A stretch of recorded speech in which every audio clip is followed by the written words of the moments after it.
आज हम फिजिक्स के सब्जेक्ट का जो टॉपिक पढ़ेंगे उसका नाम है रिफ्लेक्शन ऑफ साउंड। इसका दूसरा नाम एको भी है। एको आमतौर पे गूंज को कहा जाता है। गूंज उर्दू में इसको गूंज कहते हैं और इंग्लिश में इसको एको कहते हैं। आवाज का किसी सॉलिड सरफेस से टकरा के वापस आना और हमें दोबारा सुनाई देना, इसको एको कहा जाता है। जिस तरह रोशनी है, रोशनी भी किसी सरफेस से टकरा के वापस आती है, इसी तरह आवाज भी किसी सरफेस से टकरा के वापस आती है और उन्हीं लॉ को ओबे करती है जो कि रोशनी के रिफ्लेक्शन के लॉ हमने पढ़े थे। तो इसमें हम एको की पहले डेफिनेशन देखते हैं कि when a sound is incident on the surface of a medium it bounces back into the first medium. This phenomena is called an echo और रिफ्लेक्शन ऑफ साउंड। ये जो आवाज होती है इस सतह से टकरा के वापस आती है और हमें अपने कानों में दोबारा सुनाई देती है, इसको एको कहते हैं या फिर इसको रिफ्लेक्शन ऑफ साउंड भी कहते हैं। आमतौर पे अगर किसी बड़े रूम में जाकर हम जोर से कोई आवाज निकालें तो वही आवाज दोबारा हमारे कानों में थोड़ी देर तक सुनाई देती है।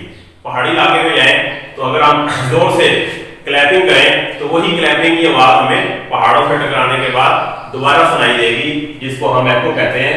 एको हर जगह सुनाई नहीं दे सकती। इस कमरे में देखते हैं, ये कमरा छोटा है, इसमें मेरी आवाज दीवारों से टकरा के वापस आ रही है, लेकिन दोबारा सुनाई इसलिए नहीं दे रही कि ये बहुत जल्दी वापस आ जाती है और उसी आवाज में गायब हो जाती है जो पहले से आवाज मौजूद होती है।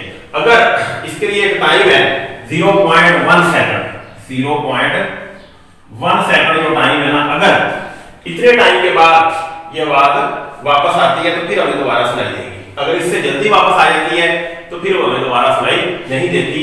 ये जो टाइम है ना, इस तक हमारा आवाज का हमारे कानों पर असर रहता है और इस टाइम के बाद अगर आवाज वापस आएगी या इस टाइम में वापस आएगी तो फिर हमें वो दोबारा सुनाई देगी, जिसको हम रिफ्लेक्शन कहते हैं। अगर हम इस फार्मूले से इसकी कैलकुलेशन करें, S = V × T, जो आवाज की स्पीड है वो हवा के अंदर 340 मीटर पर सेकंड है और टाइम इसका है 0.1 सेकंड। अगर इनको मल्टीप्लाई करें 34 मीटर का फासला तय करना जरूरी है। अगर हम रिफ्लेक्शन सुनना चाहते हैं या एको सुनना चाहते हैं तो आवाज कितना फासला ट्रैवल करे, 34। इसका मतलब कमरा इतना बड़ा होना चाहिए कि आवाज जाकर सामने दीवार से टकरा के वापस आए और वो 34 मीटर का डिस्टेंस कवर कर सके।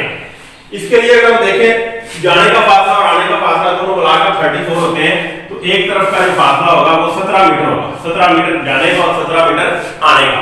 तो 17 मीटर लंबा कमरा होना चाहिए, बड़ा हॉल रूम होना चाहिए, बड़ा कमरा होना चाहिए जो 17 मीटर लंबा हो।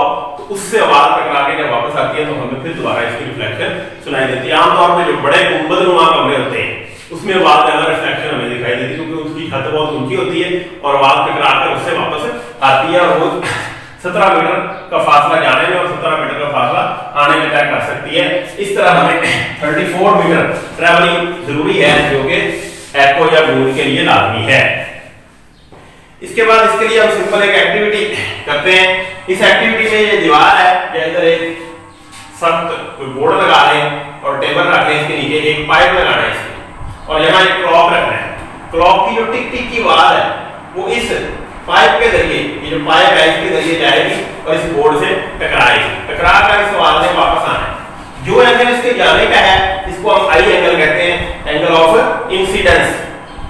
जो वैल्यू इंसिडेंस की होगी उसी एंगल पे ये आवाज वापस जाएगी। फॉर एग्जांपल ये 40 डिग्री पे हम इसको रखनी है तो इधर भी 40 डिग्री पे ही ये पाइप लगाना है और अपने कान को यहाँ लगा के सुनना है। जहां पे आपको इसकी आवाज टिक टिक की आवाज सुनाई दे वहां पाइप को सेट करना है।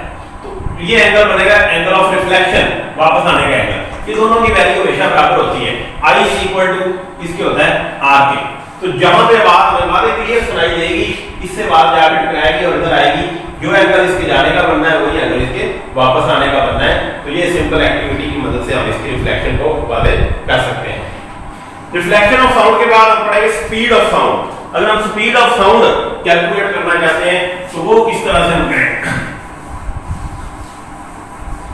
स्पीड ऑफ साउंड का मतलब आवाज मुख्तलिफ मीडियम में ट्रैवल करती है। हवा में भी आवाज ट्रैवल करती है, पानी में भी आवाज ट्रैवल करती है और सॉलिड मटेरियल जिस तरह एक तार है कॉपर की उसमें भी आवाज ट्रैवल कर सकती है। तो स्पीड ऑफ साउंड मुख्तलिफ मीडियम में मुख्तलिफ हो सकती है।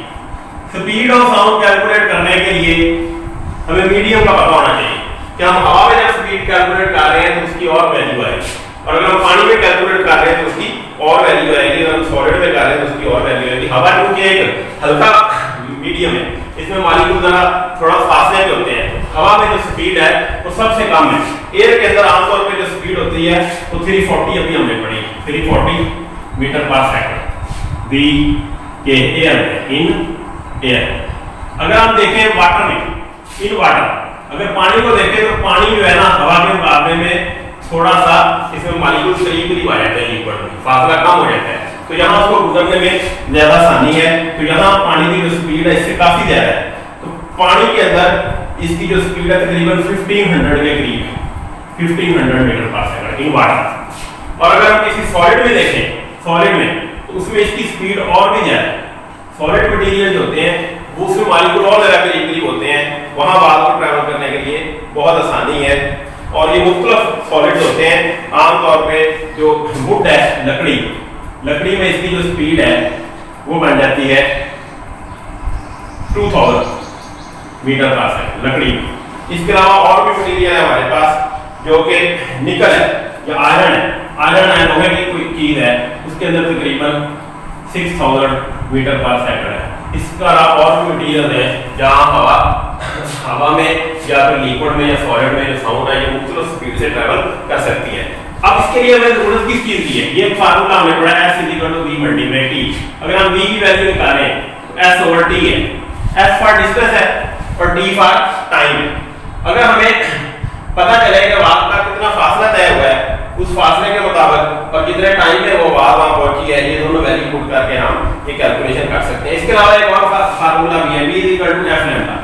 अगर हमें पता हो कि आवाज की फ्रीक्वेंसी क्या है, जो आवाज हम प्रोड्यूस कर रहे हैं उसकी फ्रीक्वेंसी की वैल्यू और उसकी वेवलेंथ की वैल्यू, ये दोनों पुट करके फिर भी हम इसकी कैलकुलेशन कर सकते हैं। तो स्पीड ऑफ साउंड मुख्तलिफ मीडियम में कैलकुलेशन करने के लिए ये दोनों फार्मूले हम इस्तेमाल कर सकते हैं। तो इसमें हम एग्जांपल लेंगे, एग्जांपल नंबर 11.2।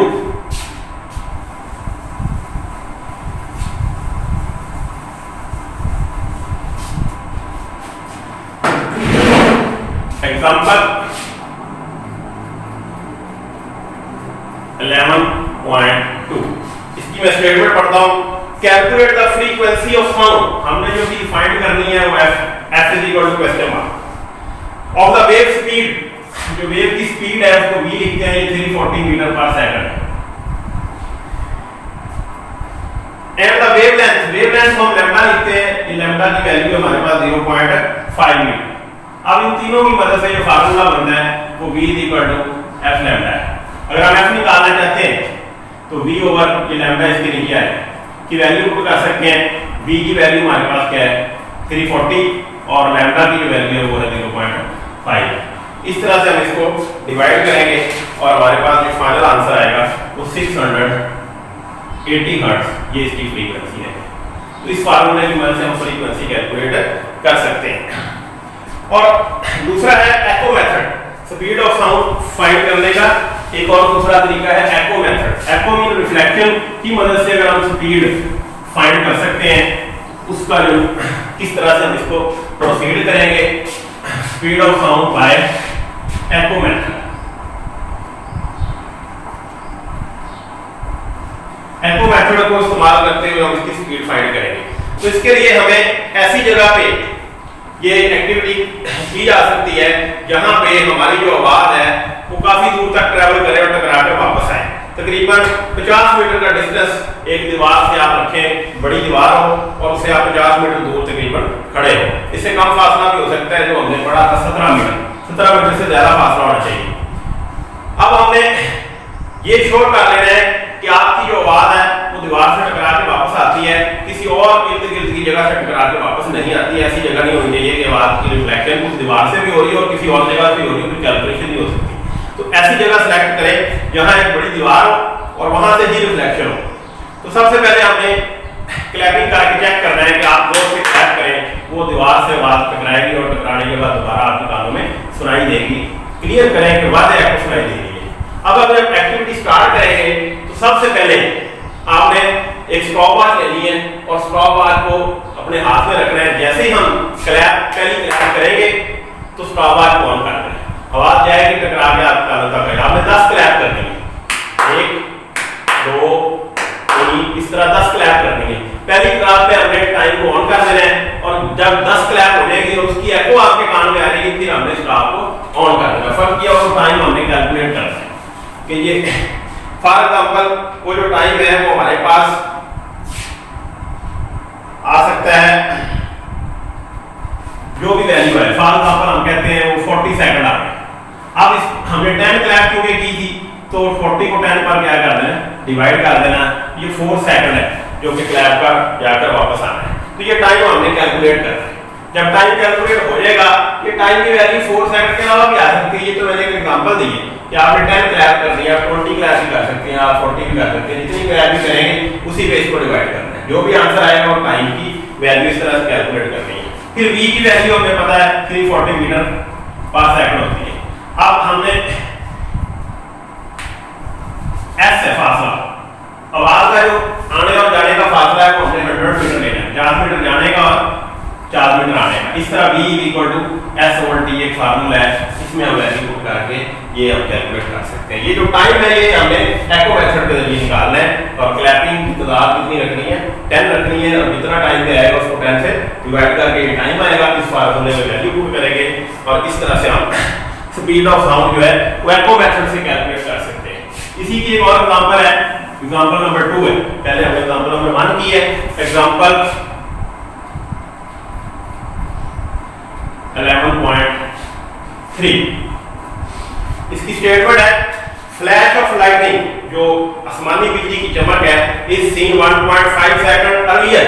ये जो टाइम उन्होंने दिया है 1.5 सेकंड दी है। दैन द थंडर गर्जने से ये पहले सुनाई दे देती है क्योंकि रोशनी पहले पहुंच जाती है और आवाज बाद में। हाउ फार अवे का मतलब फासला, ये फासला हमें फाइंड करना है कितनी दूर है। Is the cloud in which the flash has occurred.